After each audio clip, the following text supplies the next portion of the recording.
Intinya begini, Pak. Ketika seseorang punya niat yang benar, bukan hanya cuma memperbaiki image. Ini image. Memperbaiki apa lu? Karburator. Karburator. Image. Iya lu gini apa? Kipas angin. Lu benerin kipas angin. Image. Oh, ini image, kan, Pak. Ini kan image tadi. Nah, Ya. itu kalau bisa jangan hanya pas bulan puasa atau bulan Ramadan saja. Tapi bulan-bulan berikutnya ini juga untuk memperbaiki. Semakin hari semakin baik. Bahkan kalau bisa Ngapain lu sampai belakang? sustainable, berkesinambungan. Iya. Terus menerus. Betul. Maksudnya gitu kan? Sangat amat sangat correction. Bener ya? Betul. Yaudah kalau gitu kamu diem aja. Ya, kebayang lah. Exactly. Karena gini, orang Pak. bilang, kayak contohnya nih ya. Hah? Wait a moment. Kayak orang Jawa tapi wait a moment. Nggak enak ya, Pak? What did you call me? Zaki? No, Exactly. Tepat sekali. Oh, that's correct. Yeah. I know. I know. That's correct, this comment. I know. Nggak enak ya, Pak, menurut dia. Kayak, Apa persepsi Anda setelah melihat Pak Jarwo seperti ini? Jalan toh. Kalau melihat dandanannya, tampilannya, usianya ini pasangannya Mpok Nori. Pak Nori. Materi saya tuh. Mana? Wah, masalah lagi nih. Coba lihat. Pejabat Lu juga ada? Enggak ada. Lo ngapain lu samain? Ngapain lu nyamperin Loh, sini? kan jadi masalah. Di situ ada. Kenapa di sini nggak ada? Ini apaan ini? Lu kenapa nggak nulis? Nggak lengkap berarti punya saya. Jangan ini. Sana ada, sana nggak apa-apa, ada. calon tong. Sesuai sama isi kepalanya. Yang itu ada, yang itu ada, yang ini nggak ada. Sekarang nanya sama Cak Lontong. Udah langsungnya baca puisi lo. Puisi punya nggak? Punya puisi nggak? Puisi punya nggak? Yang lain tadi diakhiri dengan puisi. Puisi punya. Saya akan mengawali dengan sebuah puisi. Wah. Ayya. Tidak ada kebaikan dalam ucapan kecuali dengan perbuatan. Tidak ada kebaikan dalam ilmu kecuali dengan pengalaman. Tidak ada kebaikan dalam sedekah kecuali dengan ketulusan. Tidak ada kebaikan dalam harta kecuali dengan kedermawanan. Tidak ada yang bangunin, akhirnya ketiduran. Wah, itu yang terakhir harusnya. Ya. Silahkan. Jadi begini, Pak. Kenapa sih kita harus memasalahkan orang lain? Sedangkan orang lain itu tidak pernah memasalahkan orang lain. Lah kalau orang lain sudah memasalahkan orang lain, bagaimana dengan orang lain yang lain? Itu harus kita pikirkan. Hidup ini bukan hanya kita, tapi ada orang lain. Ya? Janganlah kita memikirkan orang lain selama orang lain itu tidak memikirkan orang lain. Kalau aja lo ngomong di situ dari tadi orang lain. Kalau orang lain memikirkan orang lain, sementara orang lain yang ada di sini adalah orang lain yang memikirkan bahwa Anda adalah orang-orangan.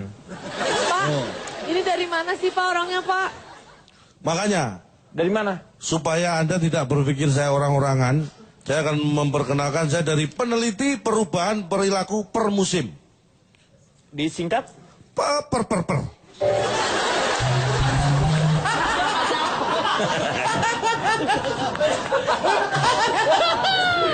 Ya. Sebenarnya Pak ya, kalau kita mau bicara tidak ada yang mendadak di dunia ini. Yang ada adalah sesuatu yang kita baru tahu. Kalau Anda misalnya secara penampilan sebelum Ramadan Anda berpenampilan biasa, ketika Anda saat Ramadan Anda berpakaian pakai koko, pakai peci. Sebenarnya proses mendadaknya di mana?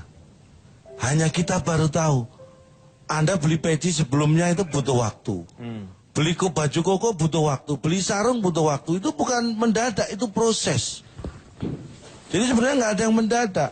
Ada sebuah peribahasa yang lebih dekat ke situ. Ini peribahasa. Hemat pangkal kaya, rajin pangkal pandai.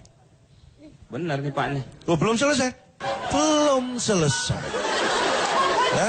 Rajin pangkal paya. Hemat pangkal kaya, rajin pangkal pandai, ujung pangkal apa?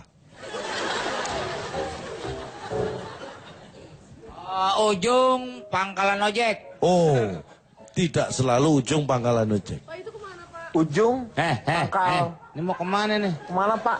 Tuh.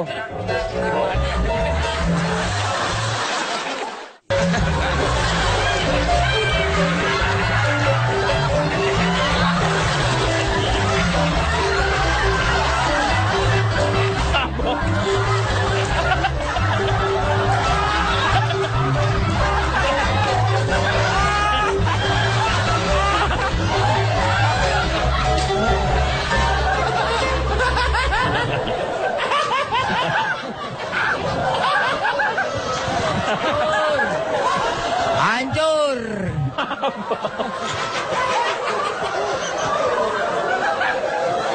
Hancur. Saya nyesal dulu milih dia, Pak. Ini Pak, buat saya ini adalah sebuah contoh. Apakah seperti ini mendadak? Enggak. Ya, Enggak. kita baru tahu semua, tapi ini bukan mendadak. Beliau sudah memikirkan ini jauh hari sebelumnya. Ya kan?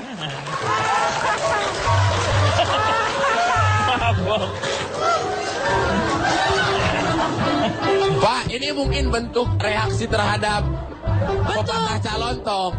Emang akong saya ini emosinya tidak stabil. Iya. Kalau ada yang betul seperti kata Calontong, ini ada proses. Ketika dia proses emosinya Kesel, naik, ya. kesel, hilang sudah akal sehatnya semua. Iya. Jadi tukang villa. Bang, ini saudaraku pasti iri. Aku punya foto minion. Tolong adanya di Pak, ambil lagi Mas. Tadi lagi dong bawanya.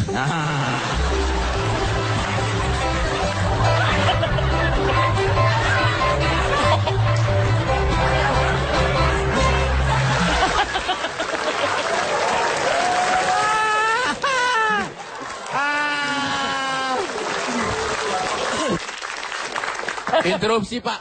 Kalau bagi saya Pak, saya nggak salah pilih dia nih Pak dulu Pak mungkin Pak. Kenapa? Mungkin kalau di sana anggota dewan, tapi kalau di sini memang sebagai pelawak. Betul. Beliau itu yang justru totalitasnya sangat Iya. Totalitas. Lanjut, Kak.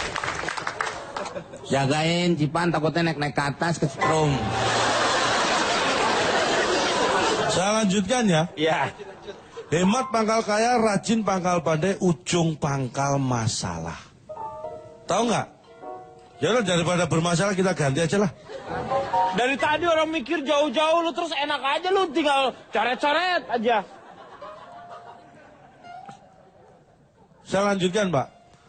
Jangan pernah memasalahkan perubahan seseorang secara mendadak, padahal sebenarnya tidak. Karena perubahan itu banyak penyebabnya Pak. Interupsi, aus kopinya habis, minta minum. Tadi habis jadi monyet capek.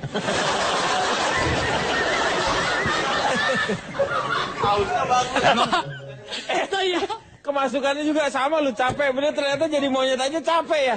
Tapi gue nggak pernah tuh monyet mengeluh dia capek atau enggak. Padahal Oke, dia boleh. monyet, padahal dia monyet. Mungkin kalau monyetnya berubah jadi Pak Komar, capek juga dia, Capek Pak. juga ya. iya beneran nih Pak Kubat. Misalnya baju sudah Sini, sini. sempit. Pak, Ya, jangan pakai ludah. enggak dong Pak. Kalau ada portas. Lanjut. Sini. Nih, Orang tua satu ini benar-benar. spesial.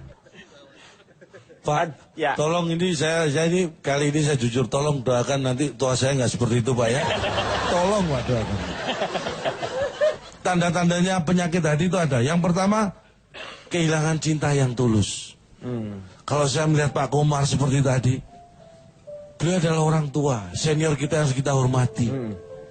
Walaupun dia berlagak seperti apapun, itu bentuk ekspresi dia sebagai seorang komedian. Iya. Kita harus hargai. Ya kan? Cuma doakan Pak ya, doakan. Tua saya jangan seperti itu. Yang kedua, mata hatinya keras. Itu ciri yang kedua Pak, tanda-tanda. Yang ketiga adalah malas beramal. Itu ciri-ciri juga Pak, tanda-tanda penyakit hati. Karena dia tidak berprinsip, semakin banyak memberi, semakin banyak menerima. Itu susah beramal. Tapi jangan berlebihan juga, tidak boleh royal. Beramal itu harus ada porsinya. Boleh aja kalau. Oh, enggak bisa. Contohnya saya punya teman. Gimana? Dia kelaparan, punya uang cuma 20.000. Mau masuk warteg, ada pengemis 3 hari belum makan. Iya. Dia berikan 20.000. Iya. Untuk makan pengemis, dia rela tidak makan. Iya. Nggak sampai 10 menit, handphonenya bunyi. Ada job MC. Honornya 2 juta, bayangkan. Iya, iya. Diganti 100.000. Iya, betul. Iya kan? Kalau ikhlas memberi seperti itu, tapi nggak ada batas. Karena ketika dia nge-MC, 2 juta diberikan pada pengemis semua. Dengan harapan semakin banyak memberi. Ya nggak gitu dong. Makanya sekarang dia sudah cerai sama istrinya. Artinya semua itu ada batasnya. Saya akan menutup dengan sebuah tutup. Tutup. Ya udah tutup. Berupa kalimat. Kalimatnya adalah, Kalau Anda ingin berubah, hanya satu yang dilakukan. Harus punya impian. Orang yang menginginkan impiannya menjadi kenyataan, justru harus menjaga dirinya agar jangan tertidur. iya, Ya. tangan. Ya, sekarang saya mau dengar dari Pak Komar. Kaum muslimin dan muslimat, mukminin dan mukminat, pasabirin dan Pak Ahmad, tukang kain dan tukang tomat, yang sudah kawin maupun yang belum disunat. Para tokoh masyarakat, tokoh politisi, tokoh agama, tokoh wanita, tokoh pemuda, tokoh besi, tokoh baju, tokoh TV, dan lain sebagainya. Pimpinan ILK beserta seluruh jajaran dan perangkatnya, yaitu seperangkat alat sholat dibayar tunai. Lo nikahin ini, jadi nikahin. Pak Denny, Ya, dalam sebuah bukunya Ibnu Sina, seorang ahli fuqaha, ya. seorang ahli fikih dan tasawuf, Ibnu Sina membagi kategori ibadah itu menjadi 3. Ada 3 jenis motivasi manusia melakukan ibadah. Yang pertama, ada orang-orang yang melakukan ibadahnya semata-mata dia karena kepingin masuk surga. Kalau ada orang yang seperti ini, dia ibadahnya seperti pedagang. Ibadahnya selalu main hitung-hitungan untung dan rugi. Orang yang seperti ini akan kena penyakit yang namanya penyakit sum'ah, riya, ujub, dan takabur. Kepingin dipuji orang ibadahnya. Yang pertama. Yang kedua, ada orang melakukan ibadahnya semata-mata karena rasa takutnya masuk neraka. Orang yang seperti ini adalah seperti budak. Capek dia ibadahnya. Dia akan terjebak dalam sebuah kegiatan ibadah yang bersifat rutinitas ritual. Yang penting gugurnya sebuah kewajiban. Itu yang kedua. Yang keempat. Ketiga, Pak. Bapak. Bapak tuh bener ya, Pak ya? Ngomong udah bener, tapi jangan loncat-loncat dong, Pak. Urutan aja 3. Aku udah berhasil bikin kagum, drop. 3, Pak. 3 kok. Kita udah kagum, udah salut. Udah keren gitu ya Cipan ya. Bagus dong, Pak Udi. Kita lagi dengerin baik-baik. Iya. Itu yang ceramahkan saya. Jangan dilewat. Oh. 3. Yang ketiga. Persatuan Indonesia. Pancasila. Yang ketiga, ada orang yang melakukan ibadahnya. Dia tidak berharap apa-apa. Dia tidak berharap surga dan dia tidak takut masuk neraka. Dia hanya berharap ridho Allah Subhanahu wa ta'ala. Rukuknya, sujudnya, etikafnya, tadarusnya hanya berharap ridho Allah Subhanahu wa ta'ala dengan hubbul ilahi, dengan cinta. Sujudnya dengan cinta, puasanya dengan cinta. Kalau segala sesuatu yang kita kerjakan penuh dengan cinta, tidak berasa apa-apa. Ada seorang waliullah wanita, cantik jelita, namanya Rabiatul Al-Adawiyah. Rabiah Al-Adawiyah, di setiap sujudnya, sajadahnya selalu basah dengan tetesan air matanya. Lidahnya tidak pernah kering karena zikir yang tidak pernah putus kepada Allah Subhanahu wa ta'ala. Dia selalu berdoa, ya Allah, kalau saja sujud dan ibadahku ini semata-mata karena rasa takutku masuk neraka, tolong masukkan aku ke dalam neraka yang paling dalam sekarang juga, ya Allah. Kalau sujud dan ibadahku ini semata-mata karena keinginanku masuk surga, tolong kunci saja pintu surga, ya Allah. Aku, bukan itu ya Allah, aku cinta padamu, ya Allah. Nah, tepuk tangan. Yang tepuk tangan saya doakan mudah-mudahan banyak rezekinya. Amin. Dan yang tidak tepuk tangan, semoga kembali ke jalan yang benar. Tepuk tangan terus seperti pegawai negeri baru naik gaji. Saya kira itu yang harus kita Ya, betul. ambil. Ibadah puasa Ramadan adalah bersifat sirria, rahasia. Hanya diri kita Ya. dengan Allah. Tidak ada yang tahu. Tidak boleh ada yang tahu. Karena bersifat rahasia. Oleh sebab itu, biasa-biasa saja. Lapar itu tidak ada. Haus itu tidak ada. Karena kita punya rasa. Rasa itu sesungguhnya karena kita punya rasa. Kalau garam rasanya apa? Asin. Asin. Siapa bilang garam itu asin? Yang mengatakan asin siapa? Karena kita punya rasa. Karena ada rasa, kita merasakan asin. Gula itu rasanya Manis. manis. Siapa bilang gula itu manis? Yang mengatakan manis adalah rasa. Api itu rasanya apa? Panas. Biasa aja, semangat boleh, tapi lu biasa lebay. Api itu Ya. rasanya panas. Tapi siapa bilang api itu rasanya panas? Buktinya Nabi Ibrahim masuk ke dalam api dan tidak terbakar Tidak sedikit terasa pun. panasnya, ya. Jadi kita harus ngaji rasa. Ngaji rasa itu. Ngaji rasa. Rasa lain lagi. Rasain kamu. Jadi Ramadan adalah sarana untuk ngaji rasa. Iya. Jadi untuk kita introspeksi dan itu adalah lebih rahasia karena hubungan kita dengan yang di atas. Ya, terima kasih sekali Pak Haji Komar. Nah ini yang benernya nih. Hidup Bang! Keren Bang! Pak, Baru juga. Ya. Baru juga bener. Cipan jangan. Ini orang tua Cipan. Loh, saya nggak narik Pak! Saya nggak narik, coba lihat kamera, saya nggak berani pakai cucu gitu, Bang. sendiri tega sama kakek. Saya nggak mungkin. Cipan, Pak, Cipan, emang kasih tadi air, saya Cipan. narik. Cipan. Lagian kakek jatuh Minum, minum, buru minum. bangun, Minum. belum keinjek. Minum. Silakan. Minum. Cipan kasih minum. Minum. Mohon, Pak. Saya nggak narik, saya nggak berani sama orang tua. Kasih apa, Meng? Mau ngapain? Amplopnya habis ceramah, Pak.